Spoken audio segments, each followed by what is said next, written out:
अस्सलामुअलैकुम to everyone and welcome to my YouTube channel. तो आज की इस वीडियो में हम बात करेंगे हिस्ट्री ऑफ कश्मीर के बारे में। तो इससे पहले जो मैंने आपको वीडियो बताया था उसमें मैंने हिस्ट्री ऑफ कश्मीर के बारे में बताया था, बट हिस्ट्री ऑफ कश्मीर काफ़ी ज़्यादा लेंथी है तो एक ही वीडियो में वो कवर अप नहीं हुई। उसमें आधी मैंने बताया, इस फर्दर जो बचता है हिस्ट्री वो मैं इस वीडियो में कंप्लीट करूँगी। तो हमने पढ़ा था, कहाँ तक पढ़ा था हमने, करकुटा डायनेस्टी तक पढ़ा था। हमने कहा था कि करकुटा डायनेस्टी जो है इसमें ललित आदित्य जो थे वो काफ़ी प्रोमिनेंट रूलर थे, यहाँ पे काफ़ी इन्फ्लुएंशियल रूलर थे। उन्होंने काफ़ी ज़्यादा डेवलपमेंट की यहाँ पे कश्मीर में। तो उसके बाद फिर आहिस्ता आहिस्ता डाउनफॉल, काफ़ी साल तक उन्होंने रूल किया, फिर आहिस्ता आहिस्ता डाउनफॉल हो ही जाता है जब उनके सन्स वगैरह वीक पड़ जाते हैं। और फिर करकुटा डायनेस्टी के बाद आ जाता है उत्पाला डायनेस्टी।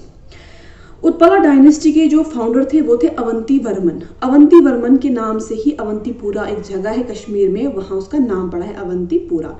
और ये जो एरा था उत्पला डायनेस्टी का, ये उतना वो मतलब क्रूअल नहीं था, काफ़ी पीस प्रॉस्पेरस सब अच्छे खुशी जो है ये डायनेस्टी जो है यहाँ पे अच्छे से रूल किया। और जब इसका डाउनफॉल हो गया उत्पला डायनेस्टी का, फिर आती है गुप्ता डायनेस्टी। गुप्ता डायनेस्टी के फाउंडर थे पारवा गुप्ता।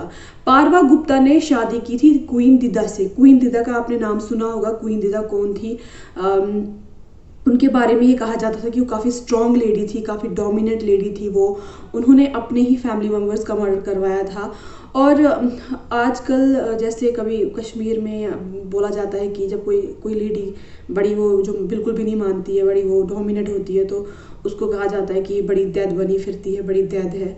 तो बेसिकली जो दैद वर्ड है ये क्वीन दिदा से डिराइव हुआ है, क्वीन दिदा से दैद हुआ है। ओके, तो जब क्वीन दिदा के हस्बैंड की डेथ हो जाती है तो ये जो अपना क्राउन है ये किसको देती है? अपने बड़े भाई के बेटे को, संग्राम राजा को। तो जो क्वीन दिदा है ये खुद होती है लोहारा डायनेस्टी की। इसकी शादी होती है गुप्ता डायनेस्टी में। तो जब क्राउन दे दिया इसने लोहारा डायनेस्टी, तो अब कौन सी डायनेस्टी आगे चलेगी? लोहारा डायनेस्टी। तो ऐसा नहीं कि क्वीन दिदा ने कुछ रूल नहीं किया, क्वीन दिदा ने भी अपने टाइम पे बहुत अच्छा रूल किया, काफ़ी स्ट्रॉन्ग थी लेडी को। ओके, अब हम आ जाते हैं लोहारा डायनेस्टी पे।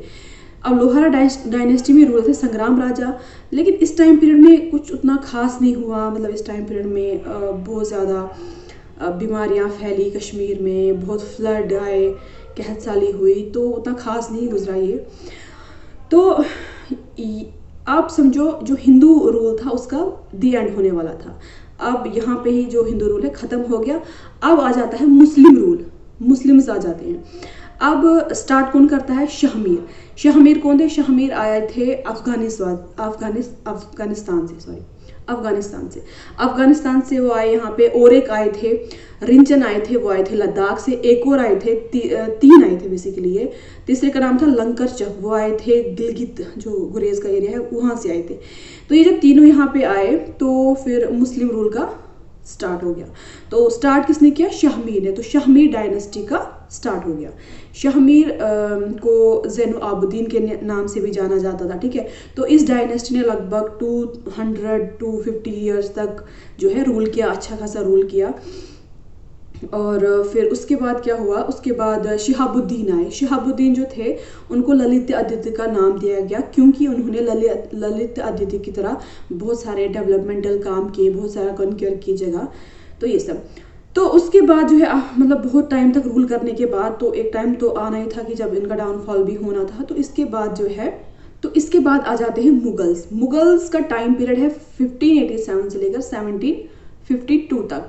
तो यहाँ पे जब ये आए तो अकबर ने एक बड़ा फेमस काम किया। उसका क्वेश्चन पूछा जाता है एग्जाम्स में, जो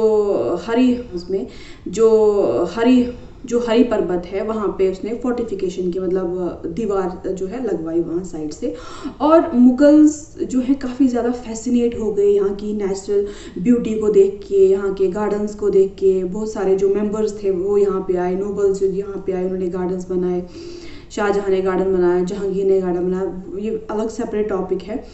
और लेकिन फिर क्या हुआ? फिर आहिस्ता आहिस्ता इनका भी डाउनफॉल हो गया क्योंकि इनके बीच में लैक ऑफ यूनिटी थी, कोई यूनिटी नहीं रही। तो अकबर, जहांगीर, शाहजहाँ तो ठीक था, फिर आगे आगे जो बाकी जो बच्चे आए इनके, तो उनमें उतनी यूनिटी नहीं थी जिसकी वजह से डाउनफॉल हो गया। तो इसके बाद जो है अफगान्स ने इन्वेड किया यहाँ पे। कि अफ़गान का इन्वेजन हुआ। तो अफ़गान से यहाँ पे आए तो वो बहुत ही उनकी जो मेंटालिटी थी वो काफ़ी अलग थी। उनकी जो पॉलिसी थी वो रूल करने की वो अलग थी। उनका कहना था कि बिल्कुल जो है स्ट्रॉन्ग तरीके से, स्ट्रिक्ट तरीके से हमें यहाँ पे रूल करना है। तो अहमद शाह अब्दाली जो थे अफ़गानिस्तान से, उन्होंने अपना एक कमांडर भेजा कि आप वहाँ जाओ और वहाँ पे वॉर स्टार्ट करो। तो उनकी आपस में जंग हुई तो अफ़गान जीत गए। तो इनका जो अफ़गान रूलर्स थे कश्मीर में, इनका काफ़ी शॉर्ट टाइम पीरियड के लिए यहाँ पे रहे, लेकिन जितना भी टाइम पे रहे इन्होंने लोगों में खौफ, मतलब टेरराइज किया लोगों को। उनका ये था कि बस किस तरह से ज़्यादा पैसा निकाला जाए, हाई टैक्सेशन की, मतलब ना उन्होंने हिंदुओं को स्पेयर किया ना मुस्लिम्स को स्पेयर किया। उनका ये था कि बस यहाँ से पैसे निकालो। तो काफ़ी हाई टैक्सेशन हुआ, तो काफ़ी शॉर्ट टाइम पीरियड के लिए उनका रहा। तो फिर जब ये ख़त्म हुआ इनका टाइम पीरियड, फिर उसके बाद आता है सिख रूल। यहाँ पे सिख रूल का यहाँ पे स्टार्ट हो जाता है। तो सिख रूल के जो लीडर थे रंजीत सिंह ने अफ़गान के साथ जो उनके बीच में जो जंग हुई उसमें सिख जीते, रंजीत सिंह जीता। तो इवेंचुअली यहाँ पे सिख रूल आ गया कश्मीर में। तो अब सिख रूल के बारे में तो जो सिख रूल यहाँ पे था वो 1819 से लेकर 1846 तक रहा। लेकिन क्या हुआ कि जो सिख रूल के अंडर पंजाब था, सिख रूल के अंडर लाहौर था, पंजाब था, कश्मीर था, तो इनके बीच का डिस्टेंस जो था काफ़ी दूर दूर था। तो उनको प्रॉब्लम हो गई कि मतलब लाहौर पंजाब को रूल करे, फिर वहाँ से काफ़ी ज़्यादा डिस्टेंस में कश्मीर था, और वहाँ पे जो है अर्ली स्नोफॉल की वजह से, बहुत सारी प्रॉब्लम्स की वजह से वहाँ पे जो है। तो इस टाइम पीरियड पे क्या हुआ कि कश्मीर में काफ़ी ज़्यादा हार्डशिप्स लोगों ने देखी, मतलब अर्ली स्नोफॉल हुई, डिजीज़ हुई, बहुत सारी कहत साली हुई। तो आप समझो कश्मीर में 9 लाख जो थे पॉपुलेशन में से, तो आप ये समझो अगर 9 लाख की पॉपुलेशन थी वो वहाँ से निकल गई और वहाँ पे सिर्फ 2 लाख की पॉपुलेशन बची।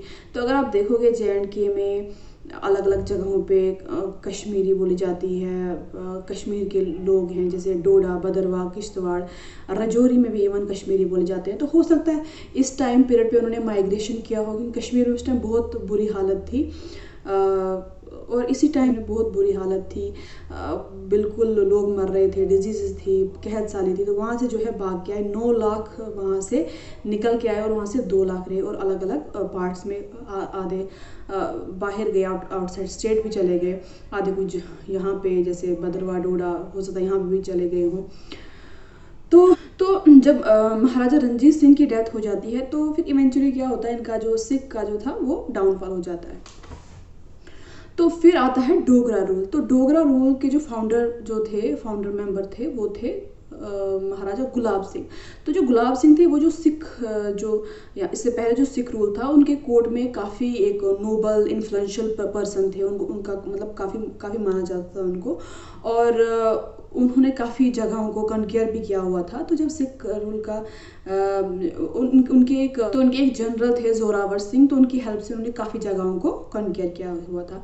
तो जब सिख रूल डिक्लाइन हो गया तो फिर यहाँ पे डोगरा रूल स्टार्ट हो गया, और जो महाराजा गुलाब सिंह थे उन्होंने अपने आप को क्राउन किया as a king Jammu Kashmir का। इसी बीच क्या होता है कि ट्रीटी ऑफ अमृतसर साइन की जाती है between British and Gulab Singh के बीच में। तो इसमें क्या होता है कि जो ब्रिटिशर्स है जिन्होंने मतलब कब्जा किया हुआ था यहाँ पे जम्मू कश्मीर का, उन्होंने 75 लाख में ये जो ज़मीन है वो बेची, किसको, गुलाब सिंह को। तो इस ट्रीटी में ये हुआ था। तो उसके बाद आते हैं रणबीर सिंह महाराजा गुलाब सिंह के बेटे थे और वो फाउंडर है जम्मू एंड कश्मीर स्टेट के। और रणबीर सिंह के बाद आते हैं प्रताप सिंह, और फिर प्रताप सिंह के बाद आते हैं हरि सिंह। तो हरि सिंह उनके असल में बेटे नहीं थे। हरि सिंह जो महाराजा प्रताप सिंह है उनके भाई के बेटे थे, अमर सिंह के बेटे थे। और फिर जो हरि सिंह है, तो लास्ट में जो डोगरा जो डायनेस्टी के थे महाराजा थे वो थे महाराजा हरि सिंह। तो आज के इस टॉपिक में इतना ही, अप टू डोगरा डायनेस्टी तक। So thanks for watching this video.